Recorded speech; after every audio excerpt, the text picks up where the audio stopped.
belajar sosial. Mata kuliah, belajar, dan pembelajaran yang diampu oleh Bapak Ajang Ramdhani MPD. Untuk selanjutnya yaitu langsung saja ke pemateri pertama. Ini akan menjelaskan pengertian belajar sosial. Belajar, Hamali berpendapat bahwa belajar merupakan suatu proses perubahan tingkah laku berkat pelatihan dan pengalaman. Belajar merupakan suatu proses dan bukan semata-mata hasil yang hendak dicapai. Menurut Kamus Bahasa Indonesia ditulis bahwa belajar berusaha memperoleh kepandaian atau ilmu. Dari arti atau definisi, maka belajar merupakan suatu kegiatan atau aktivitas. Menurut definisi, maka belajar merupakan suatu kegiatan, suatu aktivitas yang di dalamnya terdapat sebuah proses dari tidak tahu menjadi tahu, tidak mengerti menjadi mengerti, tidak bisa menjadi bisa untuk mencapai hasil yang optimal. Berdasarkan definisi di atas, maka belajar adalah suatu proses tingkah laku yang dari awalnya tidak tahu menjadi sosial. Menurut Lewis, sosial adalah sesuatu yang dicapai, dihasilkan, dan ditetapkan dalam interaksi sehari-hari antara warga negara dan pemerintahannya. Menurut Peter Herman, sosial adalah sesuatu yang dipahami sebagai suatu perbedaan namun tetap merupakan sebagai satu kesatuan. Jadi, sosial arti sempitnya berarti kemasyarakatan, di mana sosial adalah keadaan di mana terdapat kehadiran orang lain. Kehadiran itu bisa nyata Anda lihat dan rasakan, namun juga bisa hanya dalam bentuk imajinasi. Contohnya, setiap Anda bertemu orang meskipun hanya melihat atau mendengarnya saja, itu termasuk situasi sosial. Begitu juga ketika Anda menelpon atau chatting yang melalui internet. Belajar sosial. Berdasarkan kedua kesimpulan di atas, maka belajar sosial adalah suatu proses tingkah laku di mana kita bisa mengamati bahwa suatu pola perilaku orang lain atau masyarakat yang awalnya tidak tahu menjadi tahu. Menurut Alex Sobor 2013 sendiri, belajar sosial adalah belajar yang bertujuan memperoleh keterampilan dan pemahaman terhadap masalah-masalah sosial, penyesuaian terhadap nilai-nilai sosial, dan sebagainya. Termasuk belajar jenis ini, misalnya belajar memahami masalah keluarga, masalah konflik antar etis, dan masalah-masalah lainnya. Yang untuk pemateri kedua akan disampaikan oleh rekan saya. Materi selanjutnya yaitu teori belajar sosial Albert Bandura. Teori pembelajaran sosial merupakan perluasan dari teori belajar perilaku yang tradisional atau behavioristik. Teori pembelajaran sosial ini dikembangkan oleh Albert Bandura pada 1986. Bandura adalah manusia cukup fleksibel dan sanggup mempelajari bagaimana kecakapan bersikap maupun berperilaku. Titik pembelajaran dari semua ini adalah pengalaman-pengalaman tak terduga. Meskipun manusia dapat dan sudah banyak belajar dari pengalaman langsung, namun lebih banyak yang mereka pelajari dari aktivitas mengamati perilaku orang banyak. Sudut pandang teoritis Bandura. Dalam teori pembelajaran sosial, yang pertama, pembelajaran pada hakikatnya berlangsung dengan proses peniruan atau permodelan. Kedua, dalam peniru atau permodelan, individu dipahami sebagai pihak yang memainkan peran aktif dalam menentukan perilaku mana yang hendak ia tiru serta intensitas peniruan yang hendak ia jalankan. Yang ketiga, peniruan atau permodelan adalah jenis pembelajaran perilaku tertentu yang dilakukan tanpa harus melalui pengalaman langsung. Yang keempat, dalam peniruan dan permodelan terjadi penguatan tidak langsung pada perilaku tertentu yang sama efektifnya dengan penguatan langsung untuk memfasilitasi dan menghasilkan peniruan. kelima, mediasi internal sangat penting dalam pembelajaran karena saat terjadi adanya masukan indrawi yang menjadi dasar pembelajaran dan perilaku dihasilkan, terdapat operasi internal yang mempengaruhi hasil akhirnya. Bandura yakin bahwa tindakan mengamati memberi ruang bagi manusia untuk belajar tanpa berbuat apapun. Manusia belajar dengan mengamati perilaku orang lain. Pembelajaran dengan mengobservasi orang lain, fakta ini menantang ide behavioris bahwa fakta-fakta kognitif tidak dibutuhkan dalam penjelasan tentang pembelajaran. Dalam pengertian tertentu, manusia belajar melalui pengalaman mengenai apa yang diharapkan untuk terjadi, dan demikian mereka bisa semakin baik dalam memperkirakan perilaku apa yang akan memaksimalkan peluang untuk berhasil. Penguatan dalam teori pembelajaran sosial dipahami sebagai hal yang memiliki kualitas motivasi. Maksudnya, manusia belajar melakukan antisipasi terhadap penguatan yang akan muncul dalam situasi tertentu, dan perilaku antisipasi awal ini menjadi langkah awal dalam banyak tahapan perkembangan. Orang tidak memiliki kemampuan untuk melihat masa depan, tetapi mereka bisa mengantisipasi konsekuensi apa yang akan muncul dari perilaku tertentu berdasarkan apa yang mereka pelajari dari pengalaman baik dan buruk yang telah dialami orang lain, dan yang terpenting tanpa langsung menjalani sendiri pengalaman itu. Kajian asumsi penting lain yang perlu dibahas dalam teori belajar sosial Albert Bandura adalah determinisme timbal balik. Menurut pandangan ini, pada tingkatan yang paling sederhana, masukan indrawi atau sensory input tidak serta-merta menghasilkan perilaku yang terlepas dari pengaruh sumbangan manusia secara sadar. Sistem ini menyatakan bahwa tindakan manusia adalah hasil dari interaksi tiga variabel: lingkungan, perilaku, dan kepribadian. Self-efficacy dalam modeling atau mengacu pada tindakan-tindakan manusia, antara lain: satu, manusia akan merubah rencana ketika sadar konsentrasi dari setiap tindakan. Kedua, manusia memiliki kemampuan memprediksi.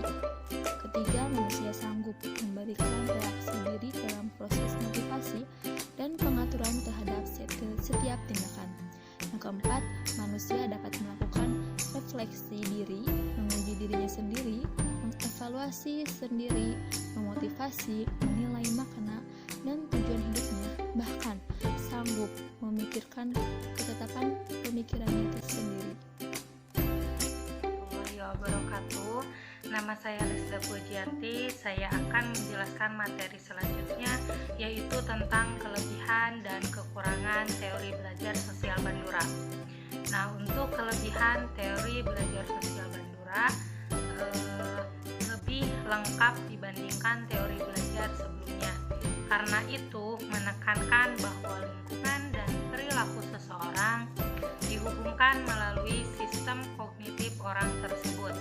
Bandura memandang tingkah laku manusia bukan semata-mata refleks atas stimulus, melainkan juga akibat reaksi yang timbul akibat reaksi antara lingkungan dengan kognitif manusia itu sendiri. Pendekatan teori belajar sosial lebih ditekankan pada perlunya pembiasaan merespon dan peniruan. Selain itu, pendekatan belajar sosial menekankan pentingnya penelitian empiris dalam mempelajari perkembangan anak-anak. Penelitian ini berfokus pada proses yang menjelaskan perkembangan anak-anak melalui faktor sosial dan kognitifnya. Nah, untuk kelemahan teori pembelajaran sosial Bandura itu sendiri, nah teori ini sangat sesuai jika diklasifikasikan dalam teori behavior behavioristik. Karena teknik pemodelan Albert Bandura adalah mengenai peniruan tingkah laku, dan ada kalanya cara peniruan tersebut memerlukan pengulangan dalam mendalami sesuatu yang ditiru. Selain itu juga, jika manusia belajar atau membentuk tingkah lakunya dengan hanya melalui peniruan, sudah pasti akan terdapat sebagian individu yang melakukan teknik peniruan ini juga. Nah, akan meniru tingkah laku yang negatif, termasuk perlakuan yang tidak diterima dalam masyarakat. Penerapan teori belajar sosial Albert Bandura dalam proses belajar mengajar di sekolah. Teori belajar sosial Albert Bandura memaknai bahwa peserta didik memiliki sifat. 1. Intensionalitas peserta didik adalah berencana yang bukan hanya sekedar ingin memprediksi masa depan, tetapi intens membangun komitmen proaktif dalam mewujudkan setiap rencana. Yang kedua, memprediksi peserta didik memiliki kemampuan mengantisipasi hasil tindakan dan memilih perilaku mana yang dapat memberi keberhasilan dan perilaku yang mana untuk menghindari kegagalan. Yang ketiga, reaksi diri peserta didik lebih daripada sekedar berencana dan merenungkan perilaku ke depan, karena manusia juga sanggup memberikan reaksi diri dalam proses motivasi dan meregulasi diri terhadap setiap tindakan yang dilakukan. Yang keempat, refleksi diri peserta didik adalah makhluk yang dilengkapi dengan kemampuan merefleksi diri. Kemampuan manusia merefleksi diri membentuk kepercayaan diri dari manusia bahwa manusia sanggup melakukan tindakan-tindakan yang akan menghasilkan efek yang diinginkan. Bandura menjelaskan bagaimana kepribadian seseorang berkembang melalui proses pengamatan, di mana orang belajar melalui observasi atau pengamatan terhadap perilaku orang lain, terutama orang yang dianggap mempunyai nilai lebih dari orang lainnya. Istilah yang terkenal dalam teori belajar sosial adalah modeling atau peniruan. Dalam penelitiannya, ternyata orang dapat mempelajari respon baru dengan melihat respon orang lain, bahkan belajar tetap terjadi tanpa ikut melakukan hal yang dipelajari itu. Dan model yang diamatinya juga tidak mendapat reinforcement dari tingkah lakunya. Tingkah laku manusia dalam bentuk interaksi timbal balik yang terus-menerus antara determinan kognitif, behavioral, dan lingkungan. Manusia menentukan atau mempengaruhi tingkah lakunya dengan mengontrol lingkungan, tetapi manusia juga dikontrol oleh kekuatan lingkungan itu. Saling determinis sebagai prinsip dasar untuk menganalisis fenomena psikososial di berbagai tingkat kompleksitas, dari perkembangan intrapersonal sampai tingkah laku intrapersonal serta fungsi interaktif dari organisasi dan sistem sosial. Yang pertama, atensi, yang kedua retensi, yang ketiga reproduksi, dan yang keempat motivasional. Yang pertama, atensi. Dalam seseorang harus memberikan perhatian terhadap model dengan cermat. Dan yang kedua, retensi, mengingat kembali perilaku yang ditampilkan oleh model yang diamati, maka seseorang perlu memiliki ingatan yang bagus terhadap perilaku model. Yang ketiga, reproduksi, memberikan perhatian untuk mengamati dengan cermat dan mengingat kembali perilaku yang telah ditampilkan oleh modelnya. Setelah itu adalah mencoba menirukan atau mempraktekkan perilaku yang dilakukan oleh model. Dan yang keempat, motivasional, memiliki motivasi untuk belajar, bahwa belajar yang berdasarkan bakat alami merupakan suatu proses dari upaya mengatasi kecenderungan alami dan menggantikannya dengan berbagai kebiasaan yang diperoleh lewat dukungan eksternal. Gerak pemikiran manusia dibangkitkan dengan suatu keadaan yang menimbulkan permasalahan di dunia sekitar kita dan gerak itu berakhir dalam berbagai perubahan. Belajar dan melibatkan dunia sosial mengandung di dalam integrasi antara subjek dan objek, juga pelaku dan sasarannya. Yang kedelapan adalah konsep dasar teori efikasi diri adalah adanya keyakinan bahwa setiap individu mempunyai kemampuan mengontrol pikiran, perasaan, dan perilakunya. Dengan demikian, efikasi diri merupakan masalah persepsi subjektif. Artinya, efikasi diri tidak selalu mengembangkan kemampuan yang sebenarnya, tetapi terkait dengan keyakinan yang dimiliki individu. Beberapa cara yang dapat digunakan untuk menerapkan teori belajar sosial menurut Albert Bandura dalam proses belajar mengajar adalah: yang pertama, mengaitkan pelajaran dengan pengalaman atau kehidupan siswa. Yang kedua, menggunakan alat pemusat perhatian seperti peta konsep, gambar bagan, dan media-media pembelajaran visual lainnya. Yang ketiga, menghubungkan pesan pembelajaran yang sedang dipelajari dengan topik-topik yang sudah dipelajari. Yang keempat, menggunakan musik. Yang kelima, menciptakan suasana ringan. Yang keenam, teknik penyajian materi bervariasi. Yang ketujuh, mengurangi bahan materi yang tidak relevan. Belajar memberikan ruang bagi terjadi proses mental, emosional, dan fisik. Contoh aktivitas mental, misalnya mengidentifikasi, membandingkan, menganalisis, dan sebagainya. Selanjutnya, yang termasuk aktivitas emosional, misalnya semangat, sikap positif terhadap belajar, motivasi, keringanan, dan lain-lain. Contoh aktivitas fisik, misalnya melakukan gerak badan seperti kaki, tangan untuk melakukan keterampilan tertentu. Cara-cara yang dapat digunakan antara lain: yang pertama, memberikan pertanyaan-pertanyaan ketika proses pembelajaran berlangsung. Yang kedua, mengerjakan latihan pada setiap akhir suatu bahasan. Yang ketiga, membuat percobaan dan memikirkan atas hipotesis yang diajukan. Yang keempat, membentuk kelompok belajar. Yang kelima, menerapkan pembelajaran kontekstual, kooperatif, dan kolaboratif. Dalam merancang sebuah media pembelajaran, aspek yang paling penting untuk diperhatikan oleh seorang guru adalah karakteristik dan modalitas gaya belajar individu peserta didik. Media yang dirancang harus memiliki daya tarik sendiri.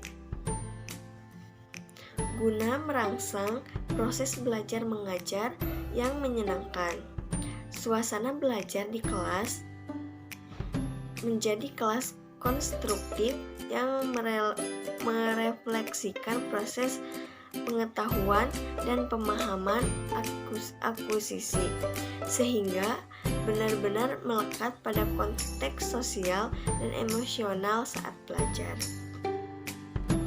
Bismillahirrahmanirrahim.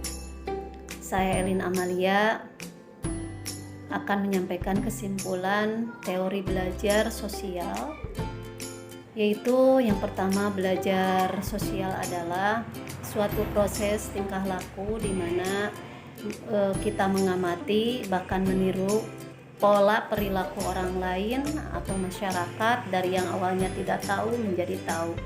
Kemudian yang kedua, penerapan belajar sosial menurut Albert Bandura dalam proses belajar mengajar memberi ruang bagi suatu proses belajar yang bergerak terus-menerus. Dengan gerak terus-menerus terjadi mendorong munculnya masalah. sehingga memacu intelektual untuk memformulasikan usulan-usulan baru untuk bertindak. Konteks pembelajaran pertama mementingkan pengaruh lingkungan, mementingkan bagian-bagian, mementingkan peranan reaksi, mengutamakan mekanisme terbentuknya hasil belajar melalui prosedur stimulus respon. Yang kedua, mementingkan peranan kemampuan yang sudah terbentuk sebelumnya, mementingkan pembentukan kebiasaan dan melalui latihan dan pengulangan. Hasil belajar yang dicapai adalah munculnya perilaku yang diinginkan. Yang ketiga, proses belajar mengajar di sekolah adalah kereaktifan diri yang menghubungkan pikiran dan tindakan. Faktor kecakapan, keyakinan, dan nilai memproses penekanan pada penciptaan pemahaman yang menuntut aktivitas yang kreatif dan produktif dalam konteks yang nyata. Kepribadian peserta didik berkembang melalui proses pengamatan, di mana peserta didik belajar melalui observasi atau pengamatan terhadap perilaku orang lain, terutama pemimpin atau orang yang dianggap mempunyai nilai lebih dari yang lainnya. Kemudian, pembelajaran dalam bentuk vigorous conditioning berlangsung sebagai suatu proses yang bergerak terus-menerus dari suatu tahap ke tahap rekonstruksi, sebagaimana problem baru mendorong intelijensi untuk memformulasikan usulan-usulan baru untuk bertindak. Dengan prinsip pengembangan pengalaman akan datang melalui interaksi sebagai aktivitas atau means. Terima kasih. Wassalamualaikum warahmatullahi wabarakatuh.